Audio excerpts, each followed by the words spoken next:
चितरंजन गगन प्रवक्ता आरजेडी के हमारे साथ आज जुड़े हैं और प्रेमचंद मिश्रा जी प्रवक्ता कांग्रेस पार्टी के हमारे साथ जुड़े हैं।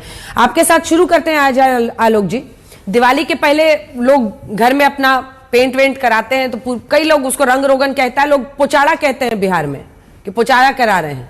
वही कराने निकले हैं क्या आप लोग 8 महीने पहले चुनाव के? दिवाली के पहले अंजना जी, आज देखिए, आज महाकुंभ का अंतिम दिन है, महाशिवरात्रि है आज। आपको उसकी बहुत बहुत बधाई। इससे ज्यादा शुभ दिन क्या हो सकता था?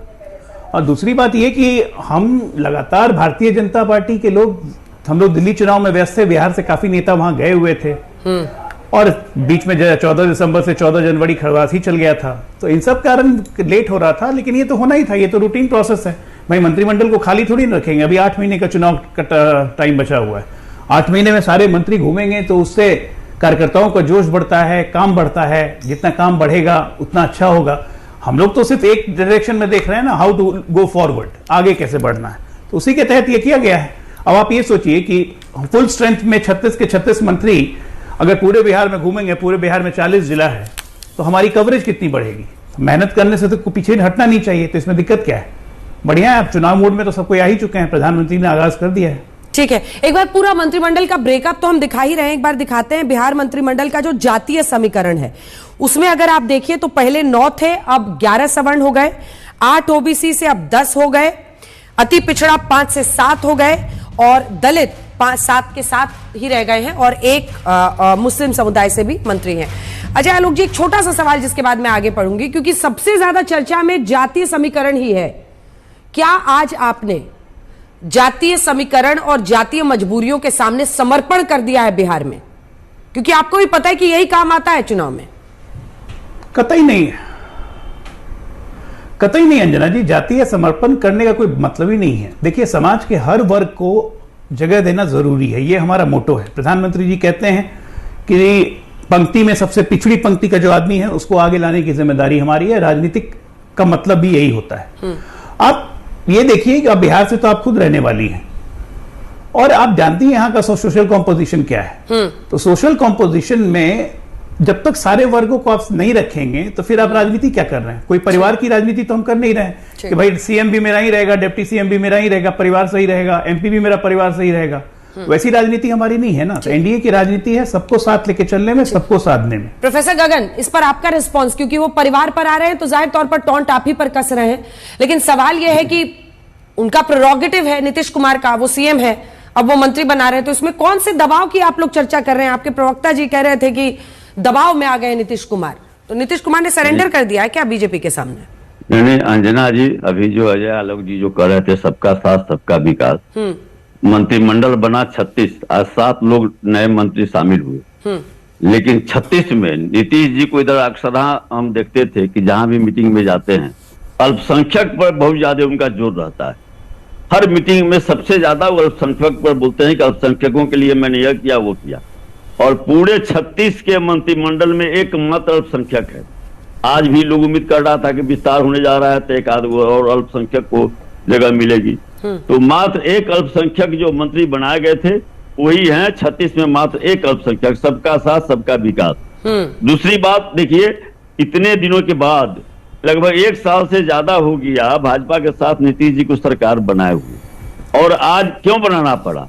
क्योंकि अब नीतीश जी कंप्लीटली ग्रिप में आ गए हैं भाजपा के। पहले नीतीश जी भाजपा के ग्रिप में नहीं थे तो वहां पर दबाव बनाते थे कि साहब आपका इतना बनेगा, तो जो पहले जो स्थिति थी लगभग बराबर बराबर मंत्रिमंडल में भाजपा और जनता दल के मंत्री रहते थे, लेकिन इस पर इसी कारण इतना दिन से यह लटका हुआ था। लेकिन जब अब भाजपा के पूर्णतः ग्रिप में नीतीश जी आ गए तो भाजपा अपने अनुसार 7 मंत्रियों को बनवा दिया।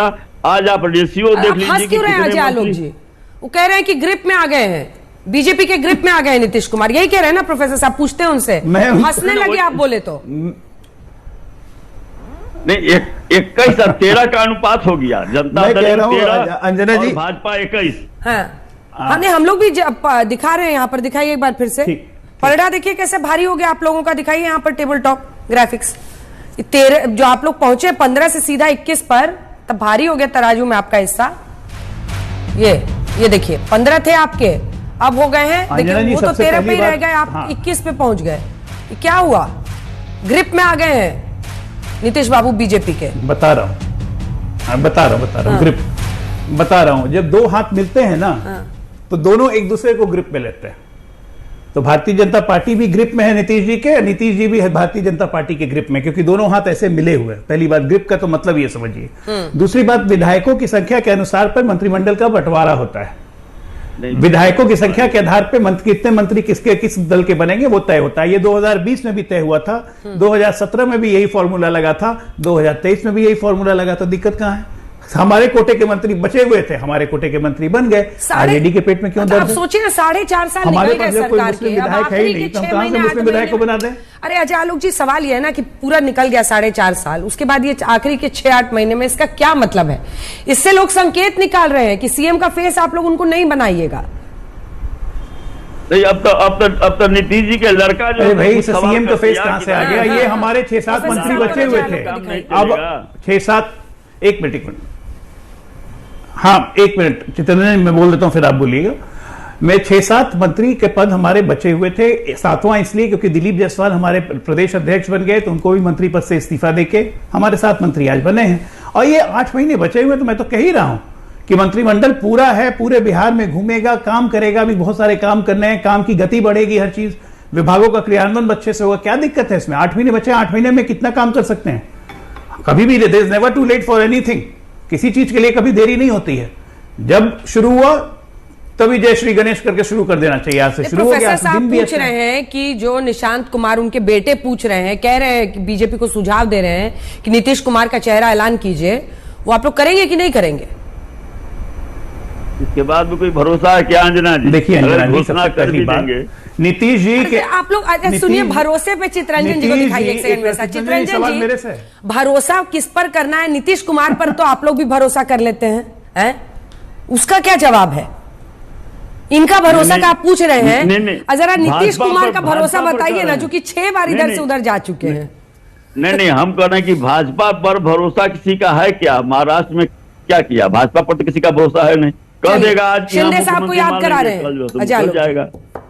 शिंदे साहब को याद करा रहे हैं वो आपको। शिंदे साहब को मुख्यमंत्री शिंदे साहब को मुख्यमंत्री किससे बनाया? क्या शिंदे साहब उम्मीद कर रहे थे कि वो मुख्यमंत्री बनेंगे? भाजपा नहीं बना। चुनाव के बाद क्या हुआ? और शिंदे साहब ने खुद पेशकश की। चुनाव के नतीजे आने के बाद शिंदे साहब ने बता तो रहे हैं, सुनिए तो सही, शिंदे साहब ने खुद पेशकश की कि नहीं, भाजपा का मुख्यमंत्री होना चाहिए। उन्होंने खुद मीडिया के सामने आगे कहा भाई चुनाव उनके नेतृत्व, क्योंकि मुख्यमंत्री वही है तो उन्हीं के नेतृत्व में चुनाव लड़ेंगे ना। लेकिन प्रोफेसर साहब सुनिए ना, मैंने देवेंद्र फडणवीस जी से ये सवाल पूछा था। एक सेकंड सुना देते हैं, आप लोग दोनों सुनिए, सब सुनेंगे, अभिषेक झा को भी अच्छा लगेगा। ये देवेंद्र फडणवीस से प्रश्न किया इंटरव्यू में हम लोगों ने पूछा कि वहां पर बिहार में क्या होगा। यहां पर तो शिंदे साहब पहले सीएम थे, अब आप सीएम बन गए। उसी दिन वो सीएम की शपथ लेने के बाद अगले दिन उन्होंने इंटरव्यू दिया था महाराष्ट्र में। तो फडणवीस साहब ने कहा कि मैं बिहार का प्रभारी था, रिजल्ट आने के बाद मुझे नीतीश कुमार ने कहा था कि आप बीजेपी का सीएम बना लीजिए, लेकिन हम लोगों का यह फैसला था कि सीएम नीतीश कुमार ही बने। जल्दी से आपको सुना देते हैं देवेंद्र फडणवीस ने क्या कहा था।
जोर दे रहे थे वो ये है कि हम लोगों ने डिक्लेयर किया था, तो इस बार आप लोगों को बीजेपी से कमिटमेंट मिला है कि नहीं मिला है कि उनको चेहरा बनाया जाएगा सीएम का? अंजना जी, हमने हमेशा इस बात को कहा है कि तुलना समानांतर चीजों में नहीं। अब आप महाराष्ट्र की तुलना कर रही हैं बिहार से या लोग कर रहे हैं, ये उनका विषय हो सकता है। एक बात बस मैं कह देना चाहता हूं कि आपने कई बार देखा कि विभिन्न प्रदेशों में सरकारें जब बदली, किनकी सरकारें आई, तख्ता पलट कैसे, लेकिन इकलौता प्रदेश बिहार